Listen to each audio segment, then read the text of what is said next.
네, 오늘 제가 말씀드릴 내용은 전 세계적으로 나타나고 있는 기후변화 현상과 우리나라에서 발생하고 있는 이상기후와의 관련성에 대해서 말씀드리겠습니다.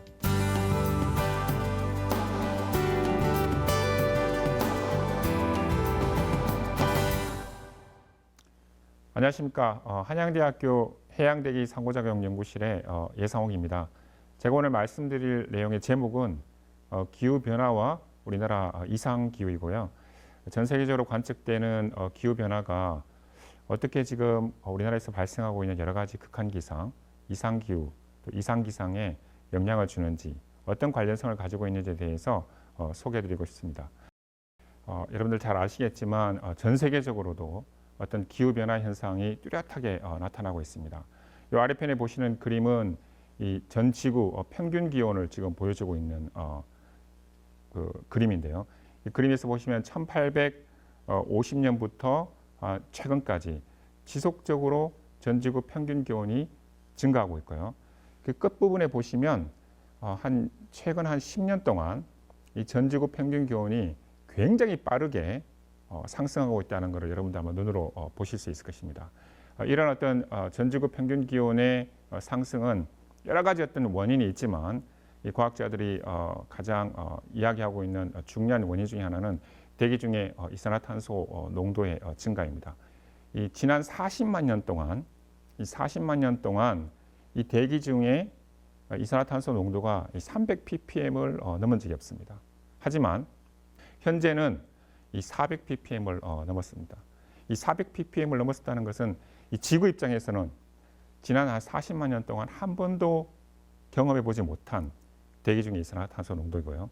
이러한 어떤 이산화탄소 농도의 어떤 지속적인 증가, 또 다른 이 온실기체의 증가로 인해 가지고 전 지구의 평균 기온은 지속적으로 빠르게 상승하고 있습니다.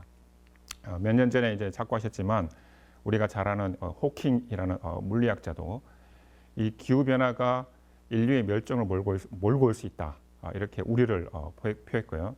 그리고 지구 온난화 자체가 지구의 가장 큰 위협 가운데의 하나가 될 것이다라고 이야기했습니다. 특별히 이 호킹 박사가 이 염려했던 것 중에 하나가 뭐냐면 지구 온난화의 수준이 이 돌이킬 수 없는 상태에 도달하는, 우리가 이제 보통 그걸 티핑 포인트라고, 더는 견딜 수 없는 한계점, 이렇게 티핑 포인트라고 부르고 있는데요.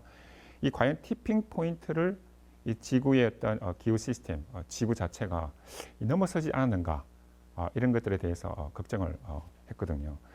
네네. 그 기후 변화가 계속 지속될 경우에는 혹시 가장 큰 위기가 올 때는 언제일까요? 저도 비슷한 그런 연구를 하고 있는데 이 과학자들의 가장 관심사이기도 합니다. 그러니까 과연 어느 해에 어떤 시점에서, 그리고 제가 티핑 포인트라고 말씀을 드렸는데 지구의 어떤 자연적인 어떤 기후 시스템의 변동성이 이전으로 돌아올 수 없는 완전히 다른 어떤 세상으로 가는, 그래서 우리가 아무리 노력을 하더라도 이전 상태로 돌아올 수 없는 그런 어떤 시점을 티핑 포인트라고 이야기하거든요.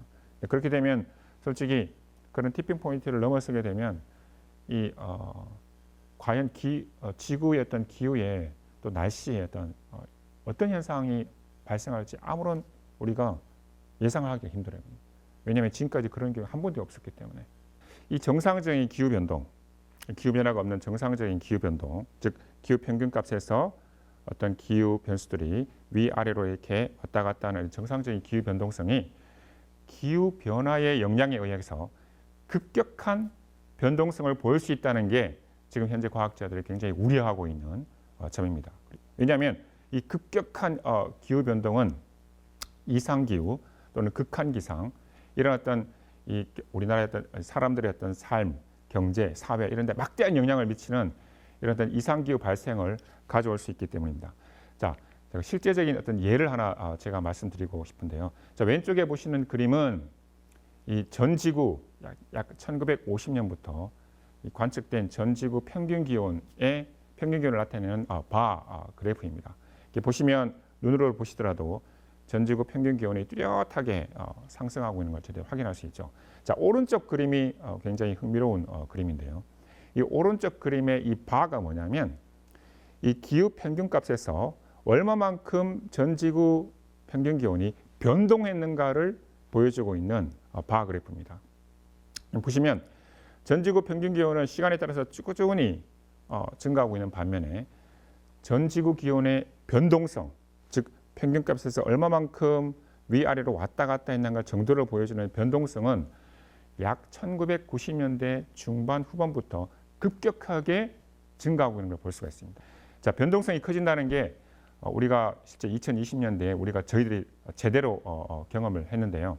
보시면 2020년 6월 달은 이 여름 6월 달 평균 값이 22.8도입니다. 우리나라 평균.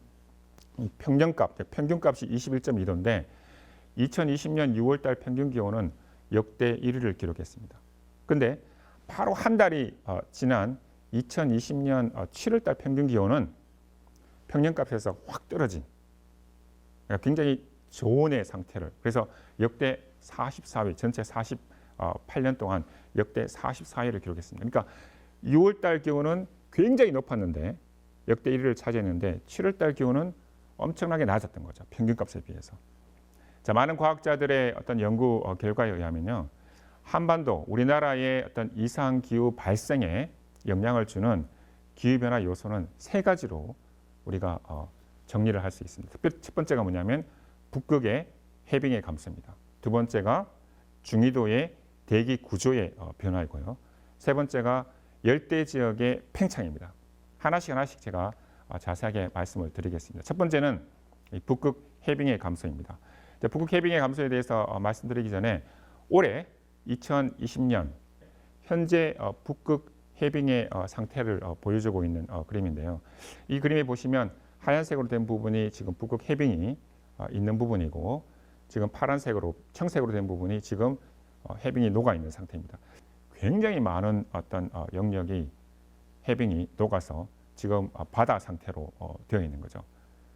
북극의 해빙이 그러면 왜 이렇게 기후 변화가 되면서 지구 온난화가 되면서 이렇게 빠르게 녹고 있는가?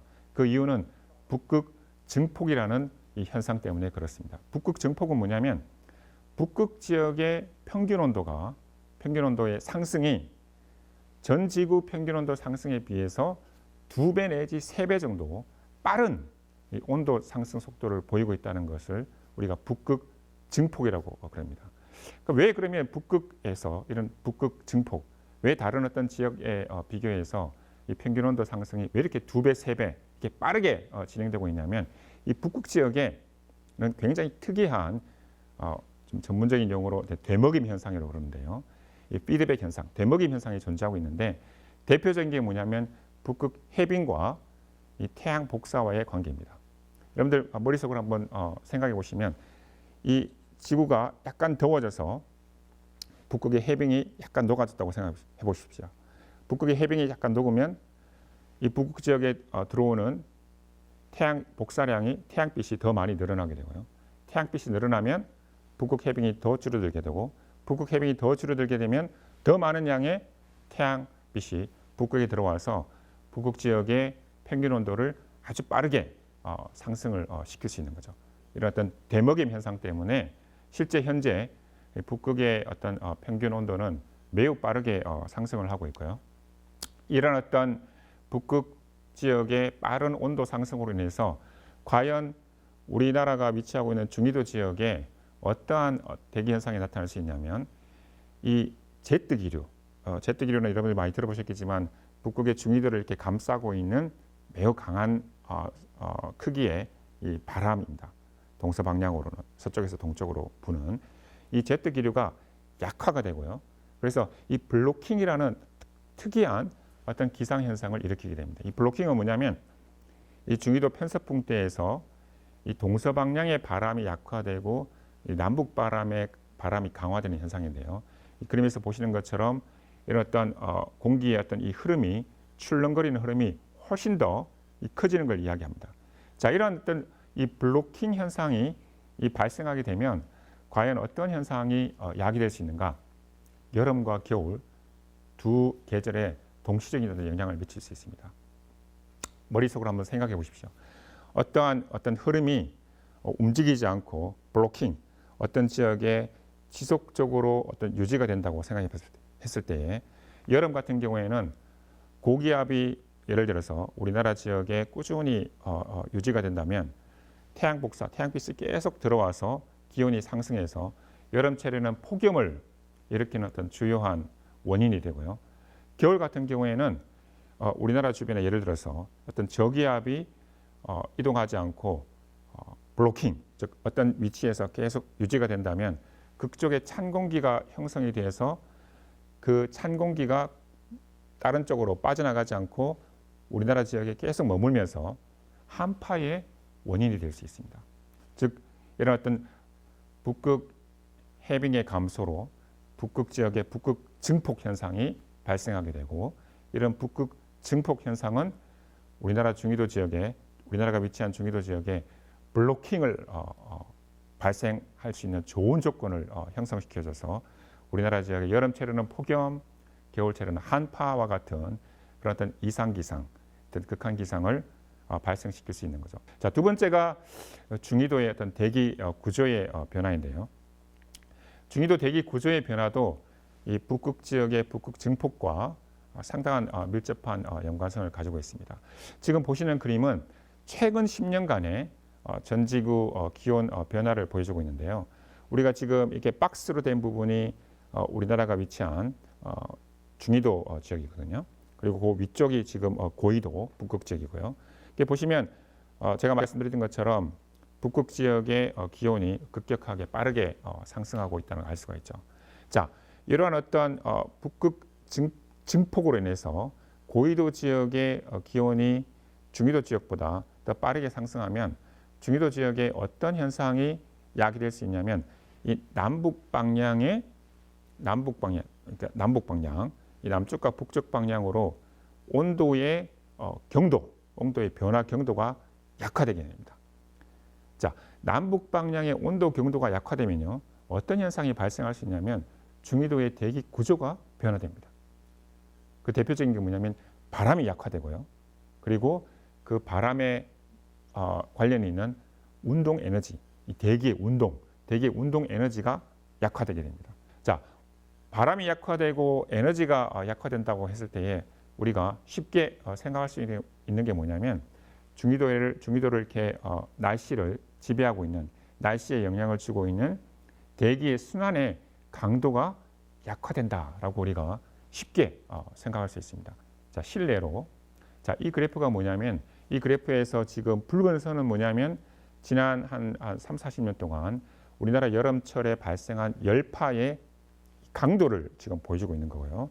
이 하늘색 바가 뭐냐면 열파가 발생했을 때 그 지속 기간을 보여주고 있습니다.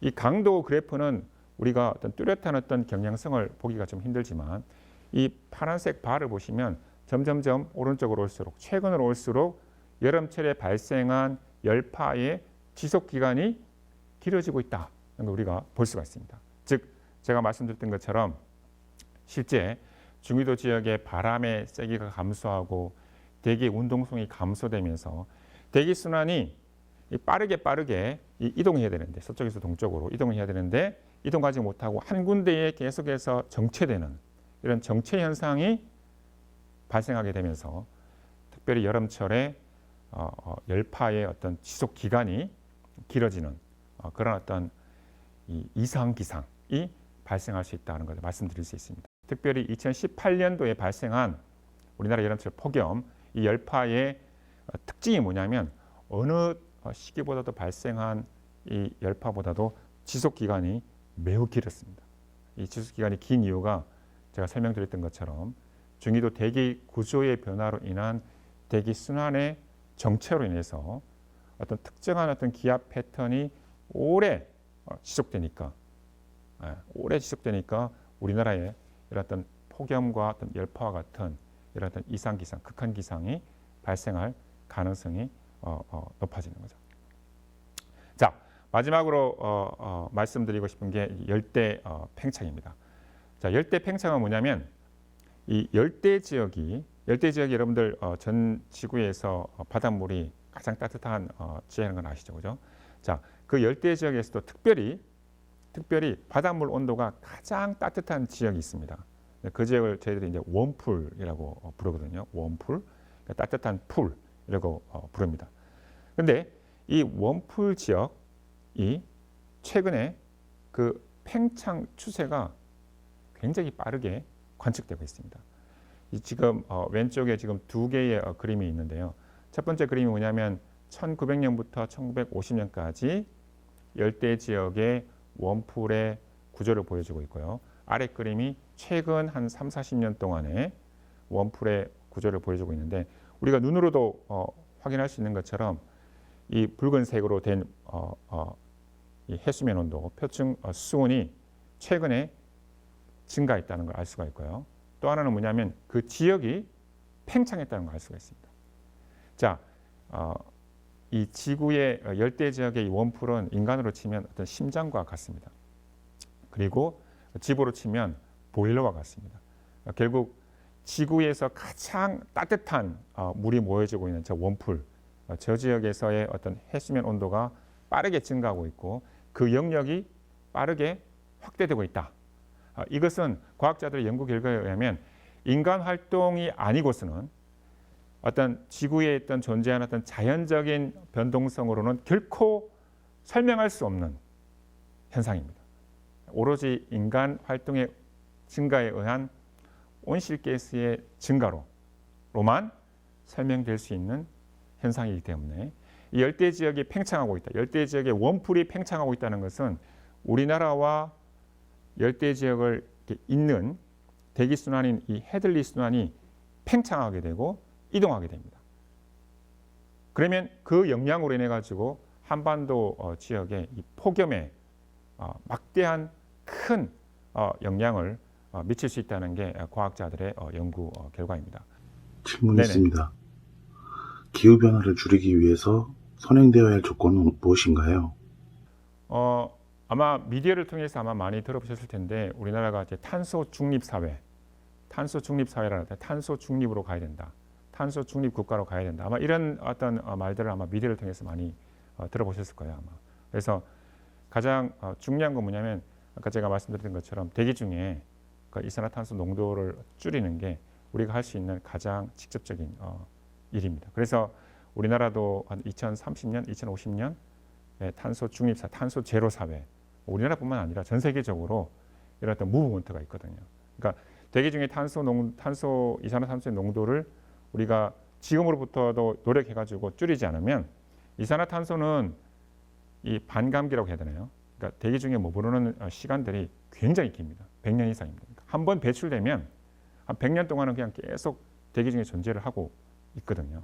그렇기 때문에 설사 오늘 이 순간에 전 세계에서 탄소를 배출하지 않는다 하더라도 기후변화는 계속 일어날 겁니다. 왜냐하면 이미 대기 중의 농도가 400ppm을 넘어선 상태이기 때문에 이 영향은 앞으로 한 수십 년 계속 지속될 수가 있거든요.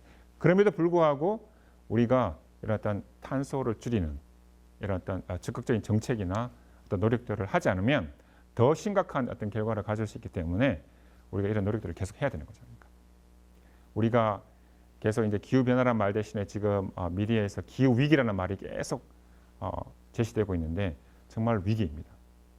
어떤 과학자들은 기후 위기가 아니라 기후 재앙이다 이렇게 이야기하는 과학자들도 있습니다. 더 이상 이 기후 변화 현상이 시행착오를 할 수 있는 단계가 아니라 우리가 이 기후 위기에 빠르게 적응하지 않으면 정말 우리가 어떤 위기를 넘어서 재앙을 맞이할 수 있다. 이걸 제가 좀 강조하고 있습니다. 그래서 이런 어떤 강의를 통해서 우리가 어떤 기후 위기에 대한 어떤 새로운 인식, 새로운 대응 이런 것들에 대해서 한 번 더 생각해보는 좋은 기회가 되었으면 좋겠습니다. 예, 지금까지 강의 들어주셔서 감사합니다.